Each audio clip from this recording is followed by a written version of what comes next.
Coming up right now on SUTV News, we have an update on an off-campus shooting over the weekend. And another week at SHIP, another detour. We will update you in the latest construction reroute. It's all right now.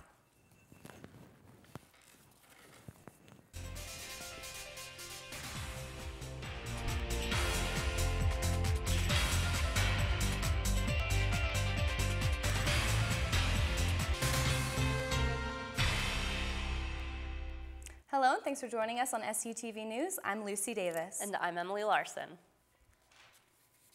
Students are still talking about a noisy Saturday night at an off-campus apartment complex. A party at College Park Commons ended right after someone fired shots in the complex early Sunday morning. College Park tenants said that the shots were fired after a fight broke out outside of a party in one of the apartments. Jake Treves was there on Saturday night.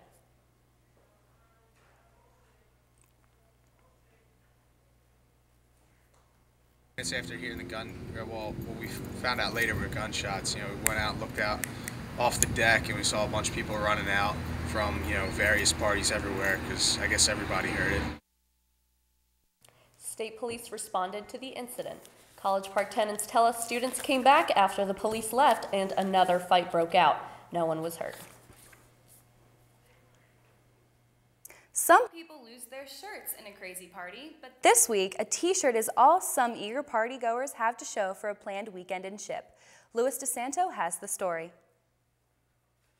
I'm Shmacked. I'm Shmacked has made a name for itself on YouTube and on college campuses, making videos at college parties. Videos often not well received. I think we have a higher standard to uphold than these kids come around trying to videotape people's parties and stuff, getting other people in trouble. The presence of the cameras even being blamed for a riot-like event at University of Delaware, and that had campus leaders and law enforcement concerned for students. The bulk of what they're doing seems to be attracting students that aren't able, or people that aren't able to legally drink, so the market seems confused when their market really should be people who can legally drink, public locations, things like that. Shippensburg police are so concerned about Shmack's visit that when they learned the video party was being hosted at University Grill, they asked them to reconsider, and they did. The party there is now off. Shipping place big enough for 200, 250 people? I don't think so. It's just a poor thought out plan. And they thought it was, after talking to me, they thought it was in their best interest not to host it. I'm Shmacked did come to Shippensburg, but only to hand out a prepaid $25 t-shirt like this one that was supposed to be the ticket to the event. Louis DeSanto, SUTV News. I'm Shmacked organizers tell their Twitter followers they are planning a party here in the spring. We are saddened by the loss of a SHIP professor this week. Dr. Nathan Mao passed away on Sunday. Dr. Mao taught English here since 1970 and was the second most senior faculty member at SHIP when he passed.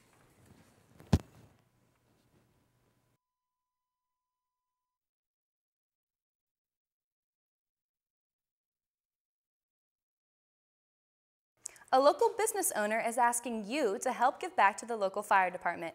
Amanda Trevel checks out why. It was a typical day at Agrooas on King Street. The wings kept the tables filled and the waitstaff moving, but last Friday night, it was a different story. Approximately around 8:45 p.m., the fire alarm, we have two panels in the kitchen and in the front door that said that there was trouble. When a manager went to check it out, he saw smoke coming from the floor above, but because of a new fire alert system and quick-acting fire crews, business goes on as usual.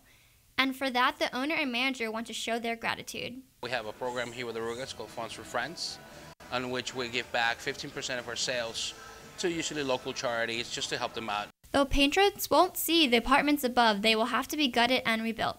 But the restaurant will stay open for business. Amanda Trevel, SUTV News. The building owner told SUTV News the fire started in the third-floor apartment when someone left something on the heater. No one was injured in the fire. And Dolphin Drive will reopen on Monday, but when one path opens, another closes. For the people of Shippensburg University, these noises, vehicles, signs, and roadblocks are just a part of the daily routine. Starting Monday, this familiar travel route on Lancaster Drive will provide a new obstacle for drivers to conquer. Part of Lancaster Drive will be closed. Monday morning it should be closed down, and you should be prepared to reroute in the morning. Maybe leave a little early so you can get through campus a little easier. But some students are concerned about having access to the Cub and UPS lot. The part of the road that's going to be closed is from the intersection here at the PAC and the UPS lot up to the intersection that goes past Grove. The good news is, the closing of part of Lancaster Drive means the heating and cooling system renovations are almost complete. We're about 75%, so we're coming towards the end. This is probably the last big road inconveniences that we have. Again, the road is closing on Monday, and as we take a look at the map, the road is closed from the intersection of Grove and stops just before the entrance to the Cub lot. The new traffic patterns is expected to continue through spring break.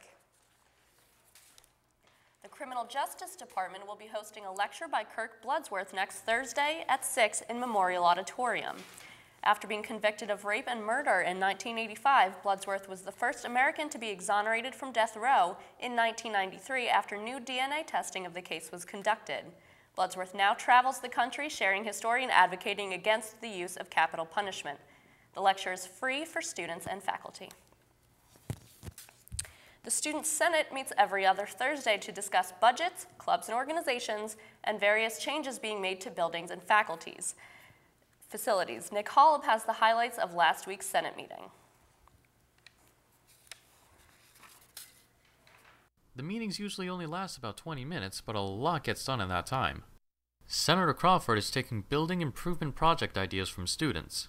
Projects could include rearranging or changing the number of chairs in a building, adding or dropping activities, and more. Students should see Crawford to fill out a building improvement form. The Senate gave the ski club $4,660 to cover their 2015 Killington ski trip despite 2 objections.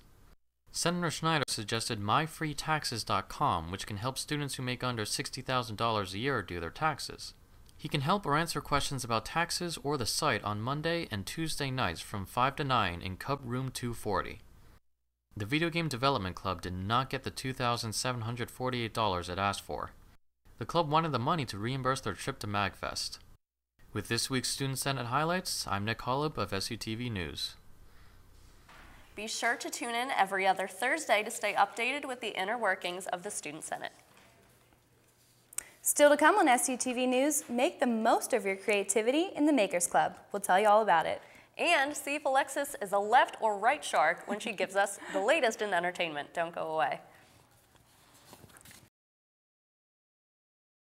In arts and entertainment, Laura Chrysler and her writers tackle some of the best animation nominated for the Oscars. Pick up a copy to read up on our latest book and TV show reviews. Also, make sure to read what A&E writers have to say about the much-anticipated theater release of 50 Shades of Grey. In other news, news editors Mary Grace Keller and Troy Oakham are covering the hard-hitting stories on campus this week. Read up on the mini Study Abroad Fair, Reach Out's trip to the Dominican Republic, and of course, the ever-popular police briefs.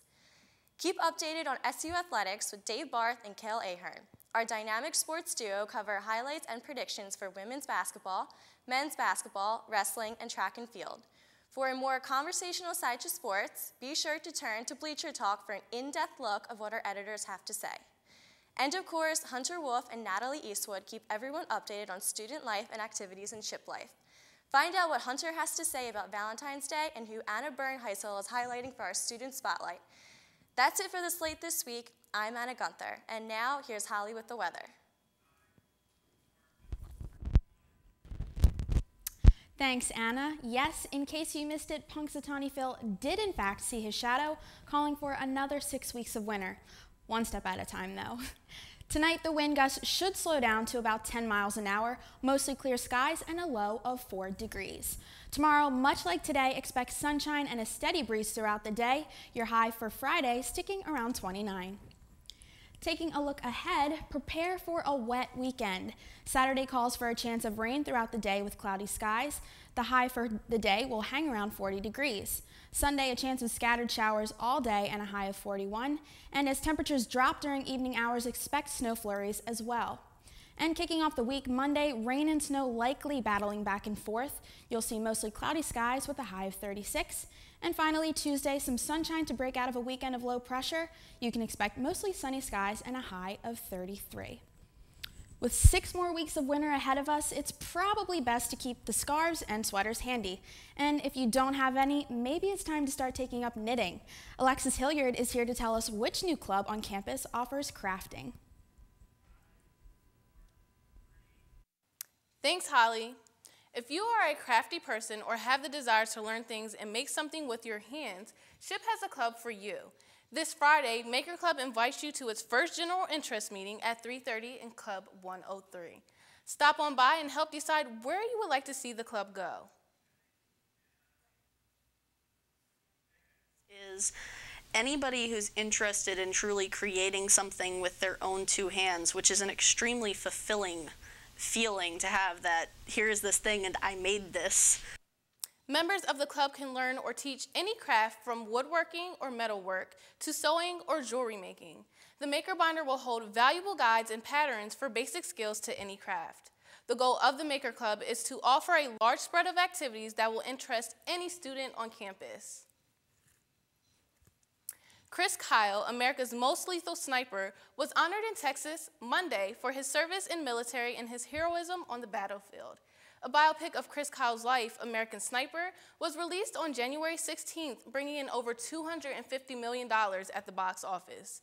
The man accused of killing Kyle and friend in 2013 will stand trial for the murders beginning next week.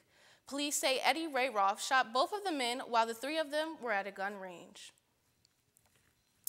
The wait is finally over for those fans of The Dead, the AMC hit series The Walking Dead, that is. Gail Ann Hurd, the executive producer for the show, left viewers on the edge and in awe in the mid-season finale when, spoiler alert, Beth died. Tune in Sunday for a can't-miss mid-season premiere, Sunday at 9 p.m. on AMC. The big game was on Sunday, but the halftime show was even bigger. But it wasn't Katy Perry who was creating the buzz. It seems like Missy Elliott and Left Shark stole the show. One of Perry's backup dancers, now famously known as Left Shark, quickly became an internet sensation. People have been showing their love for Left Shark by creating quizzes, memes, homemade art, and have even gone as far as getting a tattoo. But we can't forget about the planned surprise. Let's go.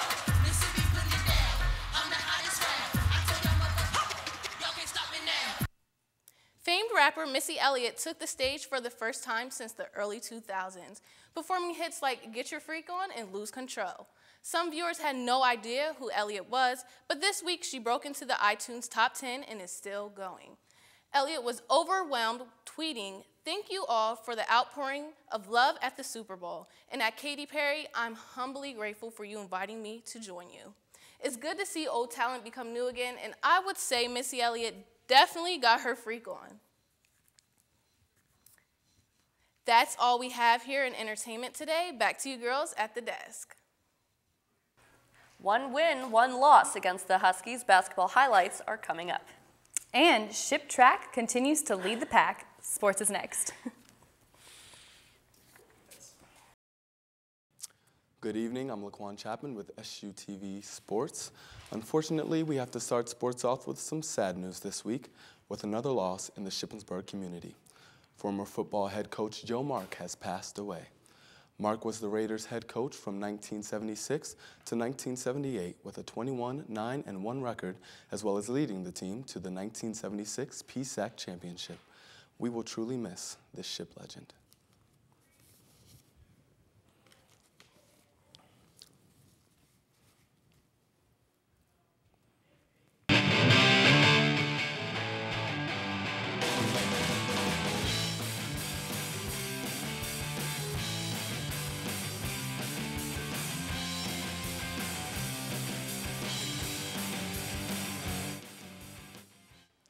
Last week, we reported the baseball team's #9 ranking in the NCAA Atlantic Region poll. This week's PSAC Eastern Division Coaches poll tells a different story. SHIP is ranked #2 under Millersville, beating out Kutztown, who was previously seated 3 spots above SHIP. Baseball will start its season at Belmont Abbey this Saturday. Junior Cameron Throckmorton was named the PSAC Co-Wrestler of the Week. He had 3 victories Saturday at the Super Region 2 duels at Tiffin University. He's the first to earn this title from Shippensburg since 2010 and has moved up 1 weight class from 141 pounds to 149 pounds. Overall, Throckmorton is 12-1 between the 2 weight classes and has earned bonus points in 6 of his victories. The indoor track and field teams traveled to the Penn State National Invitational last Saturday. Junior Megan Lundy ran the fastest 400-meter in the PSAC to this date. We caught up with her to see what it was like running at the national track meet. Great meet that has a lot of high-quality competition. So the girls that were in my heat were definitely, very high caliber, and so the race came out really fast, and I think that helped me run a better time than I did the week before. The track and field team will compete this Friday at Susquehanna and this Saturday at East Stroudsburg. The Shippensburg Raiders took on Bloomsburg Saturday at Higas Fieldhouse. Hayden Kephart has your highlights. The Shippensburg Raiders took on the top-seeded Bloomsburg Huskies on Saturday at Higas Fieldhouse. Getting things started here in the first half, a major battle for possession under the net, but Logan Snyder finds Morgan Griffith, who somehow finds a way to get the bucket in traffic as this game was tied at 34 going into the half. This game was back and forth, but here, Morgan Griffith hits a key free throw, giving the Raiders the lead. This game would come down to the final play as Marla Simmons gets the basket, giving Bloomsburg the lead.